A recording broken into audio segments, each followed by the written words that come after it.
Bonsoir, merci d'être là ce soir. C'est toujours un plaisir de pouvoir vous faire une petite présentation. Donc ce soir, on parle des cancers de vessie. Si tu veux passer Donc effectivement, une maladie très fréquente, une maladie très récidivante et qui est notre quotidien. C'est celui de droite. Oui, celui-ci, ouais. Donc la tumeur de vessie, c'est notre quotidien, c'est notre pain quotidien. Vous voyez les patients dans les services, ce sont des patients qui reviennent souvent, qui ont beaucoup de formes récidivantes. Et la plupart sont des formes superficielles, donc qui n'envahissent pas le muscle vésical, heureusement. Donc ce sont des patients qui vont revenir fréquemment, mais qui vont survivre avec leur tumeur vésicale. Et parfois, ou d'emblée, on a des patients qui ont des tumeurs qui infiltrent le muscle vésical. Et à ce moment-là, la situation est très différente. Alors, deux, trois petits mots d'épidémiologie. Vous voyez que c'est plus de 10 000 nouveaux cas par an en France. Pour les tumeurs infiltrantes, il y a une incidence qui est en augmentation. Comme l'a dit Alberto, il y a beaucoup plus d'hommes que de femmes. Et donc dans les présentations au niveau du diagnostic initial, on a 2/3 de tumeurs qui sont des tumeurs non infiltrantes, puis à peu près 25% de tumeurs de vessie qui infiltrent le muscle, donc les TVIM dont on va parler maintenant, et 5% de lésions qui sont d'emblée des tumeurs métastatiques. Les facteurs favorisants, on en a parlé plusieurs fois, mais je le redis encore une fois, et surtout pour insister sur le tabac. Et donc de rares formes familiales avec des syndromes de Lynch 2, et j'en ai trouvé un autre, le syndrome de Muir-Thorne, mais je n'ai jamais vu celui-là. Donc la résection initiale, on a choisi de ne pas vous montrer de film de résection, si ce n'est avec l'Exvix.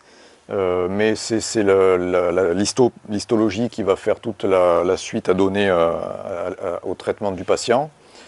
Et vous voyez donc sur cette gradation ici que donc effectivement on part sur des lésions très superficielles qui n'infiltrent pas la paroi vésicale, jusqu'à des lésions qui vont arriver à atteindre la musculeuse. Et à partir de là, l'avenir du patient va vraiment être très différent, et le pronostic vital peut être bien moindre. Donc le plus souvent ce sont des carcinomes urothéliaux, donc de haut grade dans les tumeurs infiltrantes. Et donc il y a aussi cette histoire de carcinome in situ dont vous avez parlé aussi tous les deux, et qui représente aussi des tumeurs à haut risque de progression vers des formes infiltrantes dans le futur. On a détecté 3 sous-types moléculaires de carcinomes urothéliaux. Donc vous voyez là le basal, le luminal et le P53-like, en sachant que là aussi cette classification, comme tu disais tout à l'heure André, par rapport aux anomalies chromosomiques, je ne pense pas qu'on puisse l'utiliser encore dans la vie de tous les jours. Mais on arrive quand même à déterminer que ces 3 types ces 3 sous-types moléculaires ont des profils très différents, parce que vous voyez que le basal, il est d'emblée agressif et chimiosensible, donc c'est intéressant peut-être pour faire de la chimiothérapie à un moment donné, alors que le luminal, lui, il sera peu chimiosensible. Donc si on arrive à déterminer ce sous-type moléculaire, on pourra orienter les patients dans des traitements différents. Donc le stade tumoral, vous en avez parlé aussi. Nous, ce qui va nous intéresser à partir de maintenant, c'est le stade PT2, avec envahissement de la musculeuse au moins. Donc les tumeurs de vessie qui infiltrent le muscle. T3 qui envahissent les alentours de la vessie, et T4 qui envahissent donc les organes adjacents. Ça peut être donc la prostate, ça peut être la paroi pelvienne, ça peut être l'utérus, le vagin, la paroi abdominale. Ça, c'est pour le stade. Donc, ces lésions ont, à partir du stade T2, une capacité à développer des localisations métastatiques. Et donc, ça devient une maladie de mauvais pronostic. On peut même dire une maladie de très mauvais pronostic. Vous voyez que malgré les traitements que l'on va proposer aux patients, la survie à 5 ans pour les lésions T2, elle est de 50 à 70%. Et quand on passe à T3, on est à 30 à 40%. Et donc ces lésions, enfin ces patients sont de manière systématique pris en charge avec une équipe multidisciplinaire, avec donc des réunions de concertation en onco-urologie, hein, de manière systématique, avant traitement. Une fois qu'on a fait le diagnostic de tumeur infiltrante, on va essayer d'emblée de voir si la lésion est métastatique ou pas. Et donc on va rechercher donc, ce qu'on appelle le N et le M, donc une atteinte ganglionnaire qui peut être dans les tumeurs vésicales pelviennes ou rétropéritonéales, ou une atteinte métastatique qui sera le plus souvent soit pulmonaire ou osseuse. À l'heure actuelle, l'examen standard pour faire le bilan d'extension initial, c'est le scanner thoraco-abdominopelvien avec injection de produits de contraste. La scintigraphie osseuse peut être intéressante en cas de signe d'appel éventuel. Et le PET scan FDG, et non pas choline, hein, le PET choline c'est pour les cancers de prostate, le PET scanner FDG n'a pas de place de manière systématique dans le bilan d'extension. Le schéma thérapeutique, vous l'avez déjà vu tout à l'heure aussi, donc avec toute une partie de résection tumorale initiale endoscopique, avec des lésions de faible ou de haut risque. Vous voyez que là, on a d'emblée des fois des tumeurs de vessie qui infiltrent le muscle ou qui vont le devenir infiltrantes au cours de l'évolution du patient. Et donc nous, on va s'intéresser à la partie infiltrant le muscle. Et vous voyez que tout en bas, ici, on a un mot qui est cystectomie totale et qui va être le traitement de référence pour ces patients. Le schéma de traitement, après le schéma de diagnostic.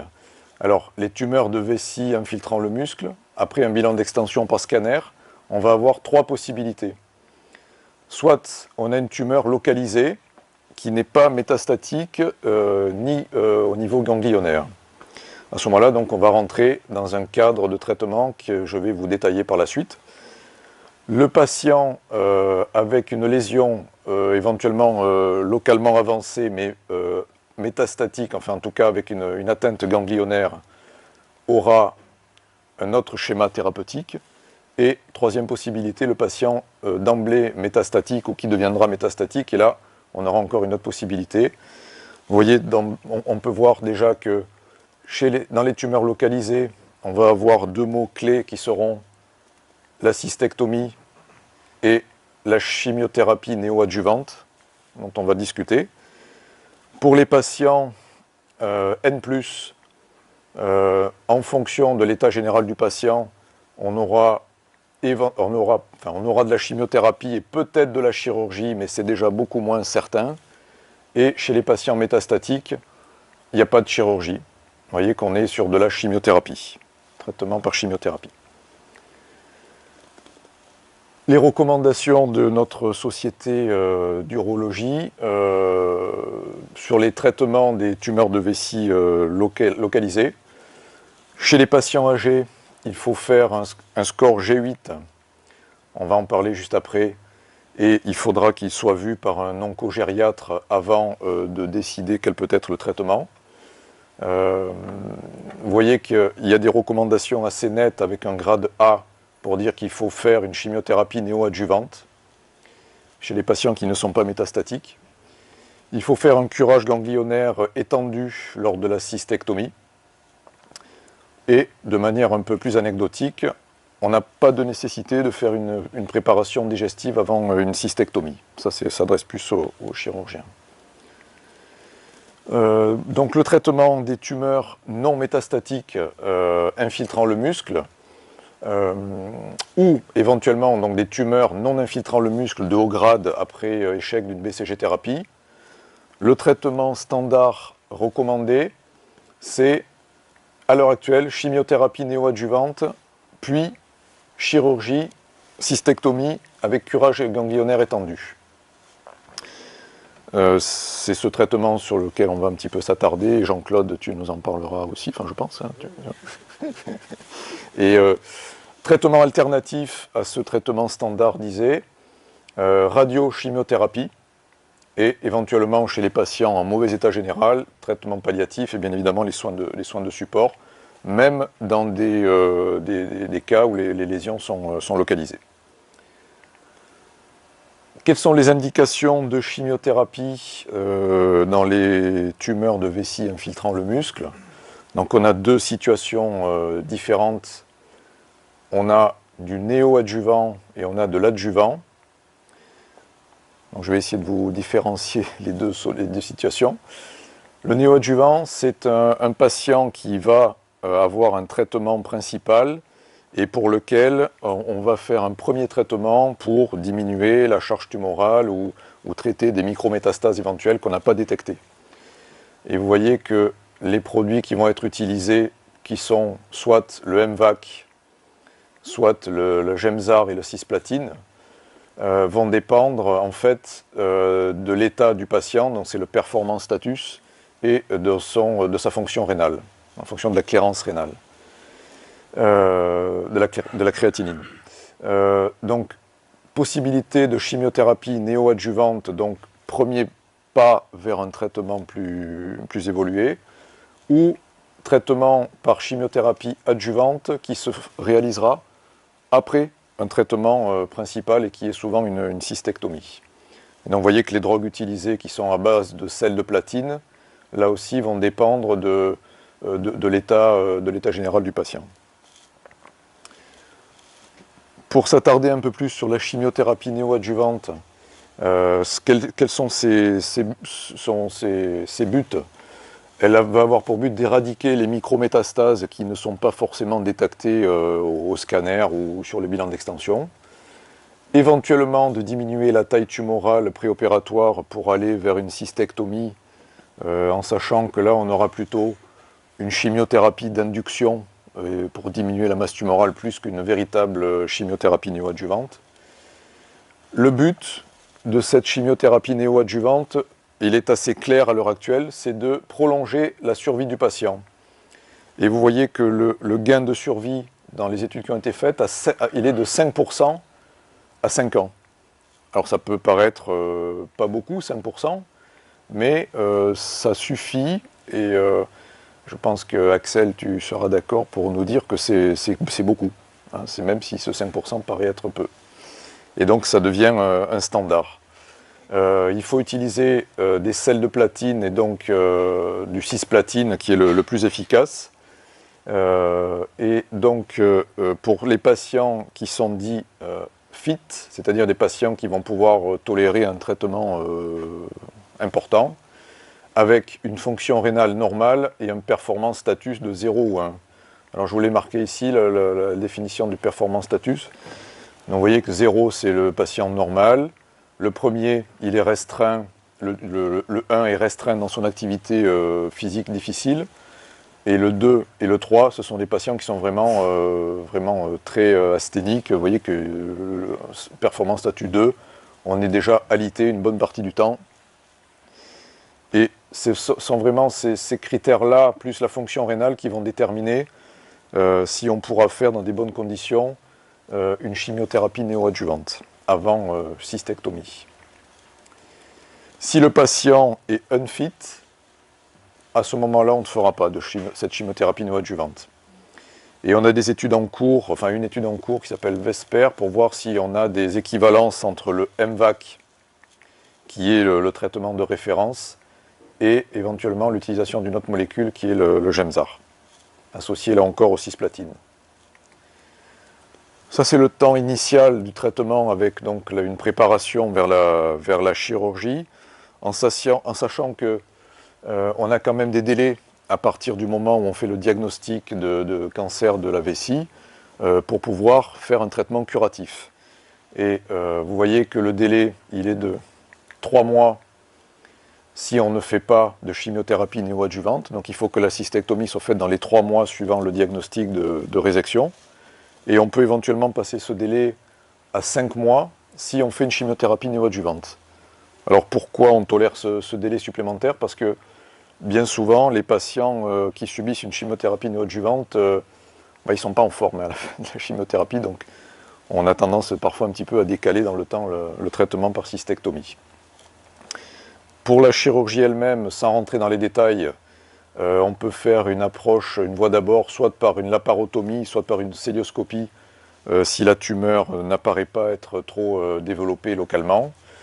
Par contre, si la tumeur est plus développée et on a l'impression qu'on a un envahissement périvésical ou un patient avec une atteinte ganglionnaire, on va plutôt aller vers une laparotomie d'emblée pour éviter éventuellement la diffusion de cellules métastatiques lors de la célioscopie.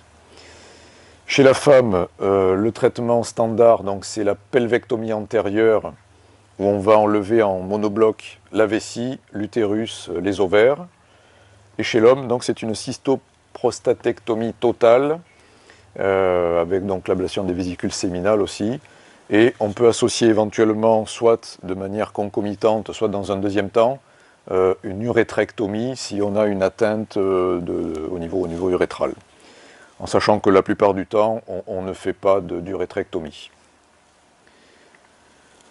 On associe donc à cette chirurgie étendue un curage ganglionnaire, donc avec les différents groupes qui sont ici, obturateurs, iliaques, de manière à pouvoir avoir une efficacité là aussi au niveau ganglionnaire. Une fois qu'on a fait de la chirurgie, bien sûr, il faut faire une dérivation, et donc on aura le choix entre la réalisation d'un remplacement de la vessie par de l'intestin grêle, ou une stomie cutanée définitive, le Bricaire, que vous connaissez sûrement, qui est l'abouchement des urtères à la peau par l'intermédiaire d'un petit fragment d'intestin grêle, et éventuellement, et j'ai mis entre parenthèses, l'urétérostomie cutanée bilatérale chez les patients vraiment très fatigués, très âgés. En sachant que la particularité de l'urétérostomie cutanée bilatérale, c'est qu'il faut un appareillage par des sondes transcutanées permanent et définitif pour éviter les sténoses au niveau cutané. Et donc ces patients sont obligés de revenir de manière régulière pour changer les sondes, ce qui est toujours embêtant. Chez les patients âgés, donc plus de 75 ans, la chirurgie est faisable sous certaines conditions. Vous voyez qu'il faut bien sûr évaluer les comorbidités qu'ont ces patients, calculer le score G8 que l'on va voir juste après, et éventuellement prévoir une consultation chez un oncogériatre si ce score n'est pas bon. On va évaluer bien sûr, comme avant toute chirurgie majeure pelvienne, le risque nutritionnel. On va plutôt faire une dérivation qui sera une dérivation cutanée, parce qu'après 75 ans, l'état sphinctérien souvent ne permet pas d'avoir une continence acceptable. On peut toutefois faire une approche par célioscopie, et on va essayer de faire ce qu'on appelle donc une réhabilitation précoce, c'est-à-dire que il faut qu'on essaie de faire en sorte que ces patients ne restent pas au fond du lit pendant des jours et des jours à faire un syndrome de glissement, mais assez rapidement il faut arriver à les bouger. Voilà le questionnaire G8, sans rentrer trop dans les détails. Donc il y a différents items. Et si au bout du compte, une fois qu'on a répondu à ces questions, on arrive à moins de 14, il faut que le patient soit vu préférentiellement par un oncogériatre avant d'envisager un traitement lourd par cystectomie. On peut prendre un des items, les médicaments, tiens par exemple. Est-ce qu'il prend plus de 3 médicaments? Oui, non. Vous voyez déjà que c'est important, le fait de prendre des médicaments. Voilà, je ne sais pas si vous arrivez à lire, mais il y a différents items, et voilà, donc ça permet une bonne évaluation préopératoire éventuelle. Et donc les patients les plus faibles ne seront peut-être pas opérés finalement, même si ce sont des tumeurs localisées. Alors la RAC, donc la réhabilitation post-opératoire précoce, il faut mobiliser les patients dans les jours qui suivent l'intervention. Les anesthésistes font en sorte d'éviter les drogues morphiniques en père-opératoire, ou en tout cas en post-opératoire initial. On essaie de retirer les sondes gastriques le plus rapidement possible, et il faut reprendre une alimentation aussi de manière assez précoce. Et il semblerait que l'utilisation de chewing-gum favorise la reprise du transit intestinal. Donc il faudrait peut-être qu'on ait à disposition du chewing-gum à la clinique. Ouais, du Hollywood. Ouais. La chimiothérapie adjuvante, c'est beaucoup plus débattu que la chimiothérapie néoadjuvante. C'est pour les formes localement évoluées, donc vous voyez T3, T4, hein, avec les envahissements du pelvien important, ou les patients qui ont des atteintes ganglionnaires, ou éventuellement des marges positives sur la pièce de cystectomie, donc il reste du tissu résiduel en place. Et là aussi, on va utiliser les mêmes drogues, c'est-à-dire à base de sel de platine, donc toujours MVAC ou Gemzar cisplatine. Donc ça, c'est beaucoup plus débattu. Certaines équipes disent oui, on fait un traitement adjuvant par chimiothérapie, et d'autres préfèrent attendre éventuellement une évolution locale pour aller vers la chimiothérapie. A priori, il n'y a pas de place pour la radiothérapie adjuvante après traitement local. Concernant les tumeurs de vessie localisées, donc on est toujours dans des tumeurs non métastatiques. On a une possibilité, chez certains patients sélectionnés, de ne pas faire une cystectomie. Alors ce n'est pas le traitement standard, mais c'est un traitement qui est assez fréquemment utilisé sous certaines conditions. C'est un traitement, vous voyez, qui est multimodal. Il faut d'abord que l'on puisse être certain d'avoir une résection tumorale complète, donc résection endoscopique. Ça, c'est la première étape. Puis, il va être associé donc une radiochimiothérapie, donc une radiothérapie à 65 degrés, et là aussi une chimiothérapie concomitante, avec toujours pareil, toujours les mêmes drogues, hein, cisplatine et éventuellement gemcitabine. Donc résection complète, hein, voilà les critères nécessaires. Une tumeur infiltrante T2, mais pas une tumeur très très volumineuse. Pas de carcinome in situ, qui est vraiment un facteur de mauvais pronostic, et donc on ne gardera pas la vessie d'un patient qui a du carcinome in situ. Et pas d'hydronéphrose, parce que ça aussi c'est un signe de tumeur localement évoluée qui envahit le trigone et les méas urétéraux. Les résultats carcinologiques, si on utilise donc ces différentes méthodes de traitement dont je viens de vous parler, ben vous voyez qu'ils ne sont pas très bons, hein, parce que la survie globale à 5 ans pour les T2, ben c'est 50 à 70%, ce qui est finalement pas terrible après avoir fait subir ces traitements lourds à ces patients. Et quand on passe à T3, c'est encore pire. Alors il faut mettre tout ça en relation aussi avec la maladie métastatique. Vous voyez que si le patient devient métastatique, la médiane de survie c'est 14 mois. Ce qui est dramatique. Bien évidemment, dans ces lésions localisées, on peut aussi faire des traitements à visée palliative chez les patients les plus âgés. Alors on aura éventuellement de la radiothérapie à visée hémostatique, des résections répétées de patients qui reviennent régulièrement pour enlever de la tumeur, avec éventuellement des sondes de double J, pourquoi pas des néphrostomies aussi chez les patients les plus âgés qui finiront leur jour avec des néphrostomies pour la fonction rénale, et éventuellement une cystectomie sans curage ganglionnaire chez les patients symptomatiques, notamment avec des hématuries importantes. Ça, c'était la partie tumeur localisée non métastatique. Chez les patients donc, qui ont des atteintes ganglionnaires, donc on se retrouve dans cette deuxième partie. Et à ce moment-là, vous voyez que là, c'est la chimiothérapie qui prend le dessus. Donc on a des chimiothérapies dites d'induction chez les patients en bon état général. Avec une bonne réponse, on va aller vers la cystectomie éventuellement. Et une autre possibilité chez les patients unfit, avec d'autres drogues.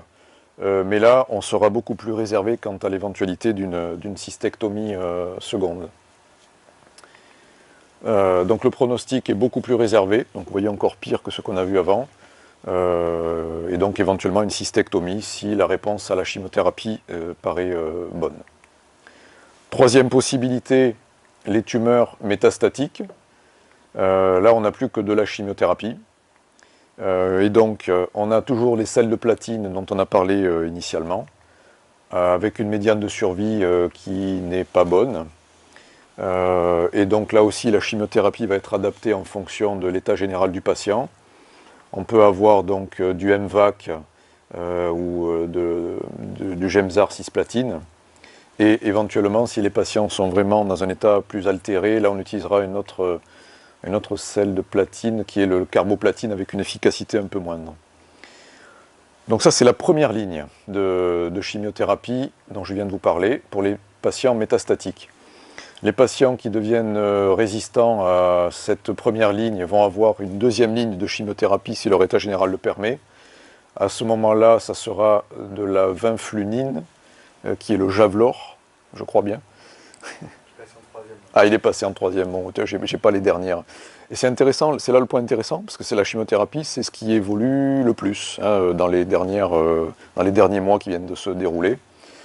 On pourra éventuellement reprendre le MVAC si on est à plus de 6 mois du traitement initial, donc pour les patients qui ont une bonne réponse. Et effectivement, peut-être que dans la deuxième ligne, on a maintenant l'immunothérapie, c'est ça? Et effectivement, on avait jusqu'à il y a peu des études cliniques de phase 3 par l'immunothérapie, qui est la grande révolution pour ces cancers de vessie localement avancés et métastatiques. Puisqu'il y a des essais cliniques de phase 3, mais peut-être qu'on est passé au-dessus des essais de phase 3. Voilà, oui. Voilà. Voilà, donc la tezolizumab est passée donc, en deuxième ligne thérapeutique métastatique, utilisant le cycle immunitaire antitumoral par les lymphocytes T cytotoxiques. Vous entendrez parler de ça dans le futur, la voie PD-1, PD-L1. Et le taux de réponse global est de 25%, ça veut dire qu'il y a un patient sur 4 qui va être répondeur à ce type de traitement, avec quelques réponses complètes, ce qui est quand même exceptionnel chez les gens qui ont des médianes de survie à 14 mois. Et il semblerait effectivement que les patients qui sont répondeurs aient des réponses assez prolongées. En conclusion, il faut que ces patients soient pris en charge dans des équipes entraînées.